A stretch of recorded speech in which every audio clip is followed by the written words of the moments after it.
Olá! Hoje a gente vai mergulhar de cabeça em um dos processos mais incríveis da biologia, que é a criação de uma vida. Uma vida totalmente nova e única. A gente vai fazer uma viagem que começa lá no DNA, bem pequenininho, e vai até o nascimento de um novo ser humano. É uma história em tanto. E a pergunta que guia tudo isso é: como é que a vida consegue pegar o que já existe, sabe, e criar algo que é completamente novo, que nunca existiu antes?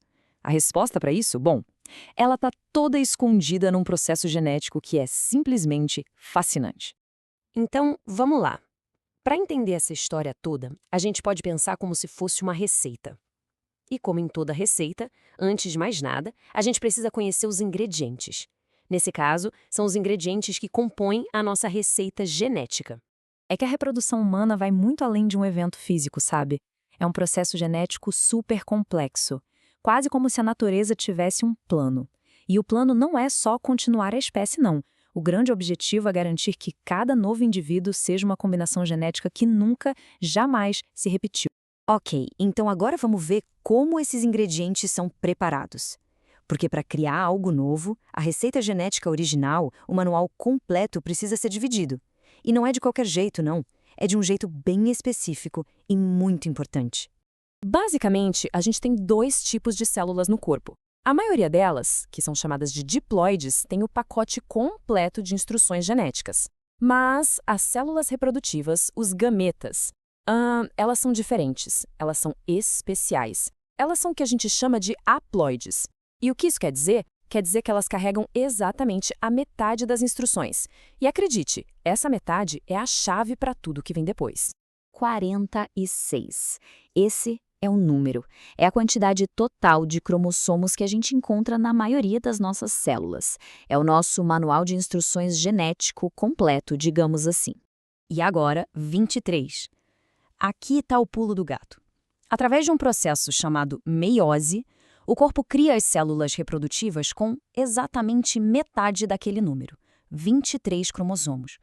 E essa redução pela metade não é um detalhe, não. É simplesmente essencial. Sem isso, nada funciona. E aqui, a gente consegue ver o ciclo todo. Olha só que interessante. A gente começa com uma célula-mãe, com os 46 cromossomos, aí vem a meiose e divide tudo, criando os gametas com 23. E na fecundação, o que acontece? Um gameta de 23 se junta com outro de 23 e pronto. O número mágico de 46 é restaurado. Assim nasce o zigoto com o número certinho de cromossomos. É um equilíbrio perfeito. Mas espere um pouco. Não é só uma questão de dividir e juntar números. Tem um ingrediente secreto nessa receita. É um mecanismo que vai muito além de garantir o número certo de cromossomos. É ele que cria uma diversidade genética que é inacreditável. E o nome desse ingrediente é crossing over ou permutação em português. É aqui que a mágica acontece de verdade. Pensa assim. Durante a meiose, os cromossomos que vieram da mãe e do pai ficam lado a lado bem juntinhos. E aí, eles literalmente trocam pedaços entre si. É como se eles embaralhassem as cartas, trocando informações genéticas. Essa troca física cria combinações totalmente novas. Essa ideia de embaralhamento genético resume tudo, não é? O crossing over é exatamente isso. É o que garante que nenhum descendente seja um clone, uma cópia exata dos pais. É daí que vem a nossa individualidade, a nossa singularidade biológica. E por que isso é tão, mas tão importante? Bom, porque essa mistura toda cria combinações de genes que nunca existiram. Isso garante a tal da variabilidade genética. E para que serve isso? É simples, é o que permite que a nossa espécie se adapte a novas doenças, a mudanças no ambiente. No fim das contas, é o que garante a nossa sobrevivência a longo prazo. Bom, com os ingredientes genéticos todos preparados, divididos e devidamente embaralhados, chegou a hora do grande encontro. É aqui que a jornada física de uma nova vida realmente começa. E esse começo tem um local específico, as tubas uterinas. É lá que os dois gametas, cada um carregando aquele seu pacotinho de 23 cromossomos, já todo misturado e único, finalmente se encontram. Eles se fundem e esse é o momento da fecundação, o marco zero de tudo. Logo depois da fecundação, aquela célula única, o zigoto, não perde tempo. Ela começa a se dividir, vira 2, 4, 8, e enquanto isso, vai viajando em direção ao útero.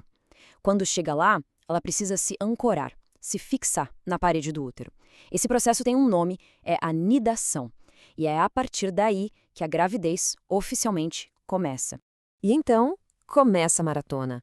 A fase mais longa e talvez a mais impressionante dessa história toda. A jornada de 40 semanas. É a transformação de uma única célula em um ser humano completo. Aqui a gente tem um mapa bem claro dessa viagem. Tudo começa na hora zero, com a fecundação. Mais ou menos na primeira semana acontece a nidação, a fixação no útero. Chegando na 8ª semana, aquele embrião já está mais desenvolvido e passa a ser chamado de feto. E aí, depois de umas 40 semanas, a jornada chega ao seu destino, o nascimento. E nessas 40 semanas, nossa, é uma transformação absurda. Todos os órgãos, os tecidos, os sistemas do corpo, tudo é construído do zero. A placenta entra em cena como uma verdadeira central de suporte, sabe? Fornecendo tudo o que é necessário: nutrientes, oxigênio.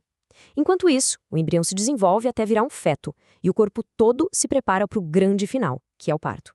E no final de toda essa jornada, qual é o resultado? É um novo indivíduo. Alguém pronto para a vida, carregando um código genético que, e isso é o mais impressionante, nunca existiu antes. E nunca mais vai se repetir. É uma combinação única em toda a história do universo. O que nos leva a uma última reflexão. Se pararmos para pensar, cada ser humano que nasce é um experimento genético único da natureza. Então fica a pergunta: qual será o próximo passo da nossa evolução? A resposta para isso não está em nenhum livro. Ela está sendo escrita agora, no DNA de cada nova geração que chega.